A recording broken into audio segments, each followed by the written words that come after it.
안녕하십니까, 소마시네와 검은 수녀들. 역시 또 리뷰가 좀 늦었는데요. 또 이야기를 좀 나눠보도록 하겠습니다. 이 작품은 사실 뭐 평은 그 관객들로부터 반응이 또 아주 썩 좋지도 않은데, 또 그래도 완전히 무시당하지는 않고 있어서 순위분기점을 지금 넘고 있는 그런 작품이라고 합니다. 이 작품은 제목에서 알 수 있는 것처럼 2015년도에 나왔던 장재현 감독의 장편 데뷔작 검은 사제들의 연장선상에 있는 스피노프 영화입니다. 검은 수녀들이라는 제목 자체가 그렇고요.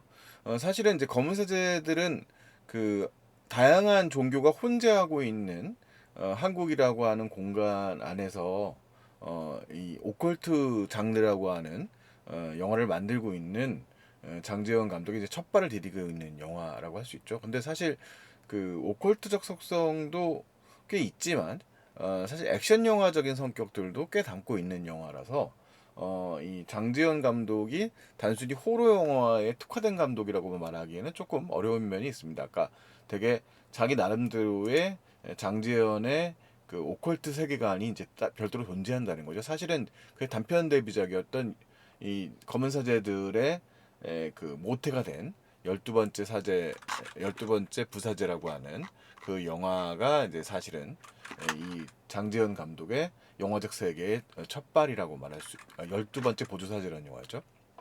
단편 영화가 확장이 돼서 검은 사제들이란 장편 영화가 된 것인데, 이 영화가 또 흥행에 성공을 하고 작품적으로는 생각보다는 그렇게 평가가 아주 높진 않았더라고요. 그런데 그 세계관이 어쨌든 이 상업적 성공과 연결되었고요. 그러니까 영화적 긴장감이 이제 한국의 관객들을 설득시켰다는 거죠. 그 다음에 이제 사바하라는 다분히 탐정 영화적 성격이 강한 오컬트 장르 또 계열의 영화. 그 다음에 파묘라고 해서 이제 정말 큰 흥행작을 거두고 그만큼 뭐 찬반 논란이 없었던 건 아니지만 이게 딱 호러 장르라고 하는 장르로만 국한돼서 보자면 사실은 이 장재현의 영화들을 그렇게 국한시켜서 보면은 영화적 재미가 달라질 수밖에 없을 것 같아요. 사실은 제가 이 파묘라는 영화에 대해서는 이제 오컬트판 이제 그 어벤져스 같은 그런 영화라고 말한 바가 팀워크가 되게 중시되고 있는 영화였거든요. 그러니까 말하자면 하이스트 영화의 성격을 보여줬고, 사바는 말씀드렸던 것처럼 이제 한국 종교의 다양한 종교들이 혼재되어 있는 한국적 사회에서 한국적 종교 세계관 속에서 그 여러 가지 요소들을 끌고 나와서 오컬트로 풀어버리는, 주인공은 목사지만 뭐 불교 뭐 신흥 종교들의 내용들이 막 섞여 있죠. 그런 영화였습니다. 그래서 이런 성격들이 이제 그 장재현이라고 한 명의 감독에만 묘사되는 것이 아니라 이 검은 신부들이라고 하는 영화에도 다분히 흡수되었다는 거죠. 그러니까 이 영화를 연출한 권혁재 감독은 사실은 이제 그 유수환 감독의 조감독으로 시작이 돼서 데뷔작의 해결사라고 하는 꽤 인상적인 액션 영화였어요. 그 해결사라고 하는 좀 시원한 액션 영화였는데, 그 이후에는 인정극에 가까운 좀 실화를 근거로 했던 카운트라는 영화를 코미디 영화를 연출을 했고, 그다음에 이 검은 수녀들은 또 오컬트 영화에 속하는 거라서 다양한 장르를 오가면서 영화를 만들고 있는 뭐 그런 감독이라고 말할 수 있겠습니다. 개인적으로 카운트도 그렇게 만족하는 영화는 아니었고요.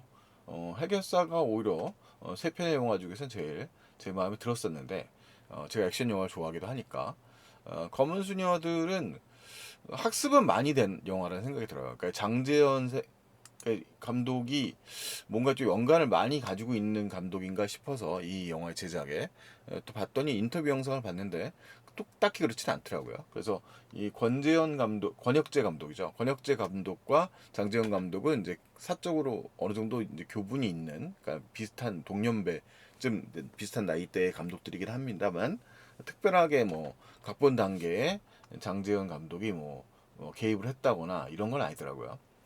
그런데 어쨌든 검은 이 수녀들은 검은 사제들을 연상시킬 수밖에 없고, 운명적으로 비교될 수밖에 없는 영화죠.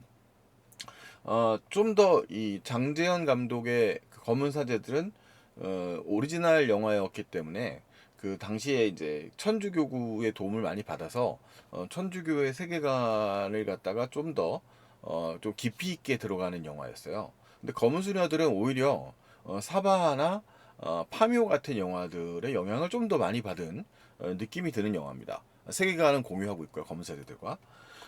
물론 이 12형상이라고 하는 것들 자체가 12지신에서 비롯된 개념인데 이 12, 그 개념의 세계관을 갖다가 이제 전편 1편에서 그 검은 세대들에서는 말하자면 그 돼지 악령이죠. 돼지 악령이 이제 등장을 하는 거고 근데 악령이 이제 빙의가 돼서 그것을 갖다가 이제 그 일종의 쫓아내는 그런 의식을 펼치고 있는 거고요.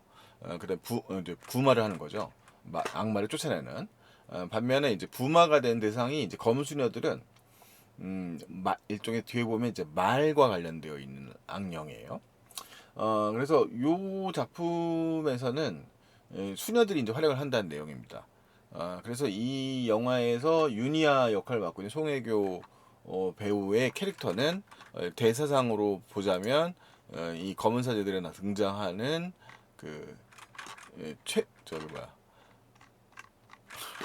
검은 사제들에 등장하고 있는 요 김윤석 배우가 연기한 캐릭터 그 신부님의 영향을 많이 받은 인물로 등장을 하죠. 일단은 그렇게 이제 대사상으로 이제 영화가 세계관이 이제 세계관을 공유하고 있는 거고요. 전여빈 배우가 연기하는 미카엘라는 그 영화의 상으로 이제 나중에 밝혀집니다만 그런 좀 어렸을 때부터 일종의 말하자면 이제 그 신이 들었다고 해야 될까요?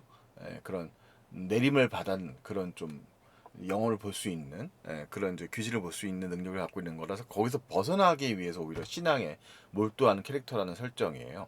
근데 하지만 그런 귀신을 보고 있는 능력을 여전히 가지고 있는 존재죠. 그래서 이 송혜교 캐릭터는 사실 그래서 또 제가 보지는 않았는데 이 사람의 이제 그 최근에 가장 큰 성공작 중에 하나였던 그 드라마가 있었죠. 그, 예, 그 갑자기 생각이 안 나네. 네, 네, 네. 드라마. 드라마. 네. 아, 네, 네.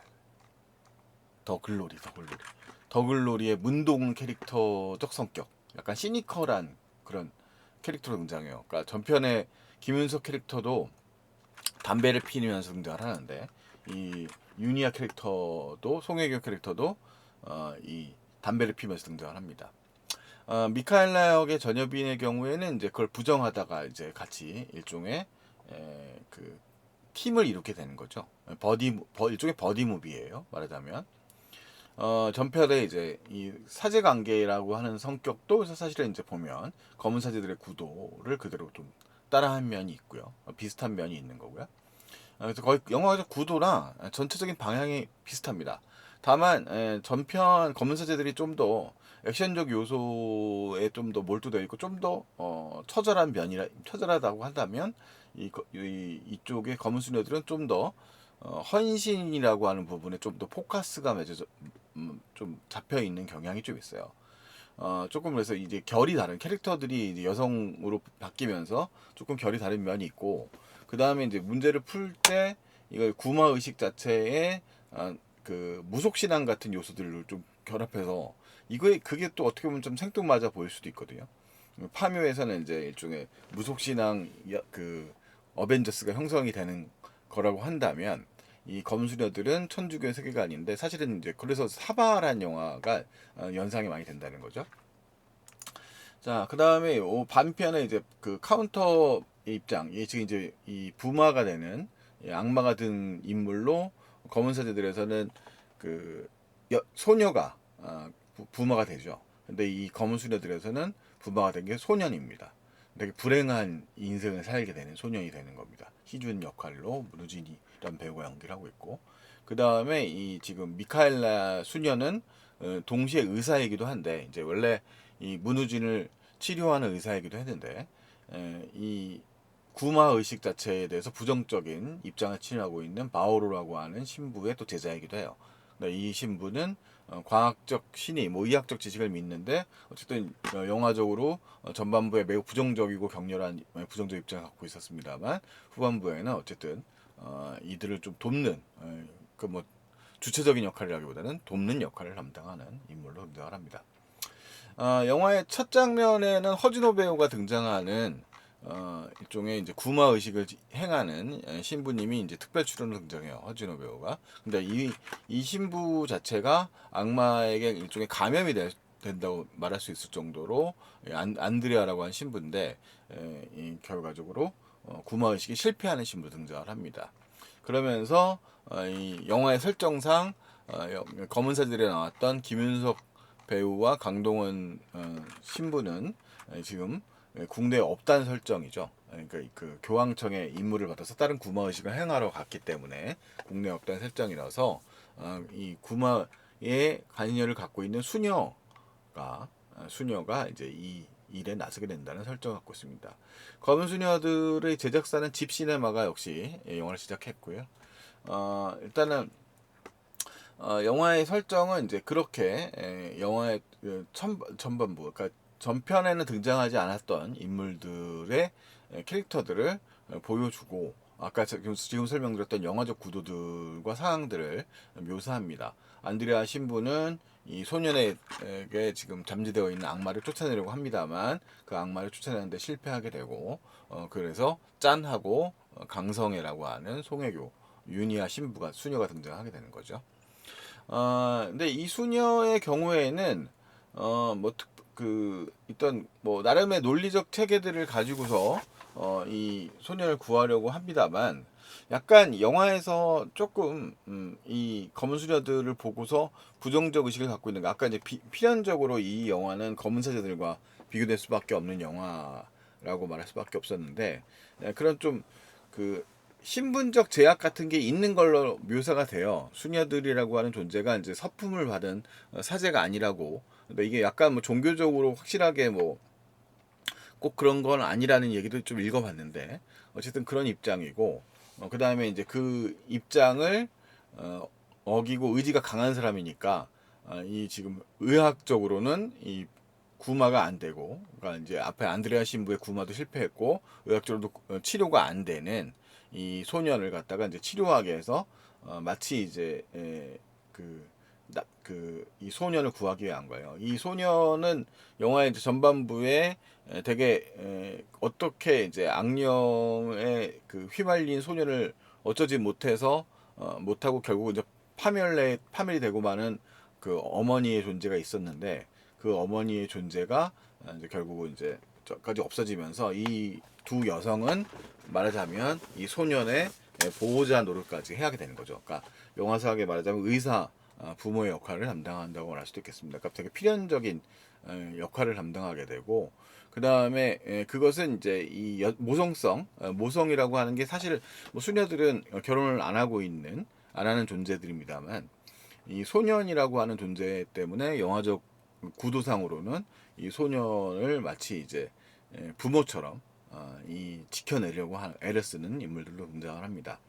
그래서 처음에 이제 미카엘라의 경우에 이제 대신 이제 영화는 플롯상으로 그 사실 그 유니아 수녀 강성의 캐릭터 송혜교가 연기하는 이 캐릭터에 대한 전사 같은 것들은 언뜻 던져지는 대사들을 통해서 그녀의 일종의 그 마스터적인 태도들 같은 것들로 보여질 뿐이지 영화적으로는 이 사람에 대한 전사들은 나오지 않고 이 강성의 유니아 수녀가 구해야 될 대상은 제자이자 일종의 자신의 그 이쪽의 역할을 물려받을 그 후계자 루키를 인 미카엘라에게 이제 전수를 해줘야 될 역할을 담당하고 있으면서 동시에 그 다음에 이제 우진이라고 하는 희준이라고 하는 악령이 들어있는 소년을 구해야 되는 거죠. 그래서 미카엘라는 최초에는 이제 대립하는 인물이고 왜냐하면 그것은 자신이 갖고 있는 트라우마가 굉장히 강하기 때문에 어렸을 때 겪었던 그런 그 귀신의 존재들을 봤던 것들 때문에 그것을 오히려 도망치려고 했던 그래서 그것들을 부정하려고 하는 경향을 보여주는데 이들의 교류가 이제 이루어지는 것도 영화적으로 재미가 있는 부분이라고 할 수 있겠습니다. 사실 엄밀히 말해서 이 검은 수녀들을 보러 간 관객들은 아마도 이 영화를 그 일종의 그 엑소시즘 영화들, 엑소시스트 이후에 등장했었던 악령 퇴치물들 같은 호러적 느낌을 좀 즐기기 위해서 가셔서 보신 분들도 많으실 것 같은데 그런 기대감을 충족시키기에는 영화적인 그 물리적인 공포의 수위가 별로 높지 않은 것도 사실입니다. 그래서 뭐 사실 드라마로서 보자면 어떻게 보면 좀 더 좀 잔잔하고 밋밋한 일종의 심리 스릴러 같은 영화라고 보시는 것이 좀 더 정확한 표현이지 않을까 싶네요. 장재현 감독은 좀 그 뭐 이미 파묘에서도 보여주지만 좀 더 호러적인 측면들, 고어적인 측면들도 파묘 같은 영화들을 에서 보여주고 그 다음에 이제 뭐 사바에서도 일종의 긴장감을 높이는 장치들을 많이 가지고 있는데 반해서 아마도 이 학습을 많이 했다는 건 분명합니다. 이 권 혁재 감독의 경우에는 이 전편이라든가 장재현 월드라고 할 수 있는 이 감독의 세계관에 대해서 잘 탐구하고 있어서 그 세계관 이제 아마도 지금 장재현 감독의 영화가 3편 정도 만들어졌습니다만 그 영화들은 사실 이질감이 없게 서로 영화적 세계관이 마치 무슨 마블 영화들처럼 각각의 캐릭터들이 이제 그 영화의 세계관 속에서 존재할 수 있거든요. 근데 그것들이 이제 서로 연결돼도 이상하지 않을 정도인데 검은 수녀들도 스피노프로서 쓱 들어가 버려도 뭐 크게 문제는 없는 세계관이에요. 물론 문제가 되는 건 영화적 재미라든가 완성도의 문제이겠죠. 자, 어쨌든 영화는 전체적으로 이 의식에 통해서 소년에 든 악령들을 이제 쫓아내기 위한 시도를 펼치는 겁니다. 관건은 악령이 자신의 이제 악마니까 자신의 이름을 말하게 하는 것인데 이 소년의 그 내부적 그 신념, 이 의지 같은 것들도 물론 죽으려고 할 정도로 부마에서 벗어나기 위해서 애를 쓰는 모습들로 벌써 되게 보여지고 있습니다. 그러니까 일종의 구원자로서의 모습으로 일종의 보여지고 있고요. 영화의 전 그 검은새들이 나왔던 그 극렬했던 저항을 펼쳤던 그 소녀에 비하면 조금 더 좀 무기력하고 좀 더 연약한 느낌이 오히려 더 들지 않나라는 생각도 들어요. 그래서 영화가 좀 더 극단적이거나 희생자가도 거의 나오지 않죠. 그렇기 때문에 이 영화를 보는 관객들 입장에서는 약간 밋밋하게 느껴지지 않나라는 생각도 듭니다. 그 다음에 이제 이게 이제 일종의 이 송혜교 캐릭터의 이제 특징인데 상당히 직선적이고 자신의 입장에 대해서 신념을 갖고 있는 인물로 등장을 하고요. 영화를 풀어나가는 이제 도구로서 이 카드 일종의 타로 카드의 일종의 것들이 이제 뭐 부적으로 요소가 된다거나 그다음에 종교적 요소들을 과감하게 깨버리고 이 신부의 역할을 대신할 수 있는 또 새로운 대체 존재 같은 것들을 이제 타로 카드의 근거에서 문제를 풀어나가는 등의 시도를 하게 됩니다. 그러니까 장재현 감독의 이제 그 12형상이라고 하는 설정 자체가 사실은 이제 우리들의 전통 그 관념 속에 있는 12지신에서 나와 있는 거죠. 이제 소위 말하는 조디악이라고 하는 개념을 가지고 활용을 해서 이쪽에 그 악마적 세계관과 연결시키는 등의 좀 독창적인 세계관을 풀어나가거든요. 검은 수녀들도 이제 그 범위 안에 있는 거예요. 그래서 사실은 이제 장재현 감독의 세계관에 대해서 조금 이해가 있으면 좀 더 재미가 있습니다. 모른다고 해서 큰 문제가 되는 건 아닌데 어차피 말하자면 영화적 뻥이죠. 영화적 뻥이 세계관이고 이제 장재현 월드의 확장이라고 말할 수 있는데 그런 면이고 그래서 이 소년이 그려낸 그림이라든가 뭐 여러 가지 징후들의 묘사들이 영화에서 꽤 그럴듯하게 묘사되어 있어요. 그러니까 특히 이 영화는 1.66대 화면비를 사용하고 있어가지고 이제 시각적으로 이제 이 상하의 공간적 개념들이 주는 그런 미장센들을 꽤 잘 활용하고 있는 편이고 전편의 음악 감독과 이제 검은 사제들의 음악 감독과 이 영화의 검은 수녀들의 음악 감독은 같거든요. 그래서 그 음악의 테마를 같이 활용한다든가 김태성 감독인데 그런 등의 활용 등이 이제 잘 이용되고 있습니다. 근데 이제 문제가 되는 게 결국 아까 말씀드렸던 것처럼 이 영화의 그 어떻게 보면 비폭력적인 측면이 있어요. 그리고 이 악마가 된 소년이 예를 들어서 대사를 하고 있는 장면들이 그 일종의 이제 음성 처리가 돼서 이제 말하자면 이제 던져지는데 대사를 알아듣기가 어려운 부분이 있거든요. 그러니까 자막 처리가 된 부분이 후반부에 등장을 하던데 전체로 이 악마의 소리라든가 이런 말들이 관객들한테는 되게 답답하게 느껴질 정도로 음성 처리가 되어 있어서 그 부분들에 대한 지적들도 많이 있더라고요. 전체적으로는 촬영이라든가 이 톤 같은 것들은 꽤 잘 잡혀 있는 편이고요. 영화의 후반부의 의식 같은 것들도 이제 오컬트 영화에서 같이 풀어나가는 악마의 대결을 잡고 있는 장면들 등으로 그럭저럭 잘 묘사되고 있는 편인데 전체적으로 이게 뭔가 새로운 느낌을 주지는 못하고 있는 영화라서 그런 면에서 관객들로부터는 약간 장르적 쾌감이 부족한 영화가 아닌가라는 생각을 많이 듣고 있고요. 듣는 것 같아요. 그리고 지금 영화에 지금 그 장면에 나오는 것처럼 무속신앙과 연관시켜서 설명을 하는데 뭐 우리가 이미 이제 이 장르에서 장재현 감독 말고 뭐 곡성애라든가 나홍진 감독의 영화라든가 이런 데 보면 무속신앙의 요소들을 갖다가 되게 의문스럽게 이제 뭉개버리면서 영화를 영화를 만들었죠. 근데 검은 수녀들에서는 그 미스터리한 대상의 존재를 갖다가 명확하게 설명하기 위해서 애를 쓰다 보니까 오히려 영화에서는 그 공포감이 배가 되지 못하고 있는 측면이 나타나고 있어요. 그래서 이 장재현 감독이 만들었던 검은사들에서도 이 카톨릭 내에서의 여러 가지 구도라든가 입장 이런 것들의 묘사들이 꽤 묘사되지만 되게 인상적이었던 이 연기들이 있었던 거죠. 그 엑소시즘 장면들의 임팩트가 강했고 그 장면에서 인상적인 연기를 했던 박사돈 배우가 이제 영화에서도 이 영화로 크게 스타덤에 오를 정도로 임팩트를 보여주지 않습니까? 근데 이 검은 수녀들에서는 일단은 이 지금 무속신앙의 그 활약하는 소년이 역시 또 이제 이 주술 의식에 참여하면서 악마 퇴치에 이제 퇴마 시도를 하고 있는데 활약을 합니다만 그런 설득력이 좀 다소 부족한 것이 사실이다라는 생각이 들어요. 그 전체적인 플롯상으로는 미카엘라 신부가 성장해 가고 자신이 이제 그것을 인정해가는 과정이고 동시에 이제 송혜교 배우가 연기하는 수녀님이 갖고 있는 이제 그런 질병의 문제 그리고 이제 그것을 희생의 방식을 통해서 이제 문제를 풀어나간다는 방식이거든요. 근데 뭐 윌리엄 프리트킨의 일종의 엑소시스트에서 보였던 그런 살벌한 그런 것들을 바라는 건 아닙니다만 검은 수녀들은 그에 비하면 너무 좀 뭐라고 할까 드라마적이거나 뭐 연기적 측면을 칭찬한 분들은 많으시더라고요. 그러니까 꽤 설득력 있는 드라마이긴 합니다만 그런 좀 강력한 임팩트를 보여주지 못함으로 인하여 이 영화가 표방하고 있는 오컬트적 요소들이 두드러져 보이진 않는다라는 생각이 좀 드는 영화였습니다.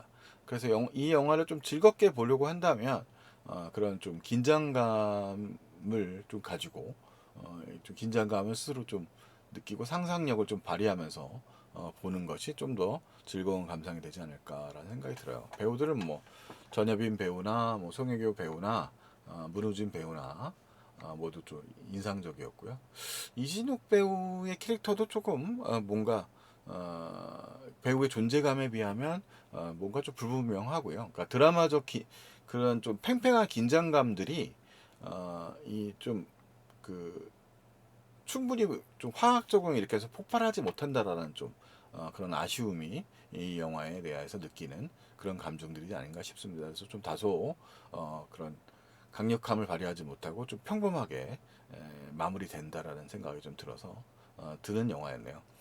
뭐 많은 분들이 또 근데 뭐 사실 좀그 여성 주인공들이 등장하는 영화들이 좀 드문 극장가의 현실에서 모처럼 이제 여성 그 버디 무비가 등장을 했는데 아쉽게도 이제 뭔가 좀 폭발력을 크게 발휘하지 못한다는 측면에서는 좀 아쉬움이 있었다라는 생각. 그러니까 약간 여전사잖아요. 그러니까 여전사인데 여전사로서의 능력을 좀 강력하게 좀 더 발휘했었으면 좀 더 좋지 않았을까라는 생각이 드는 그런 작품이었습니다.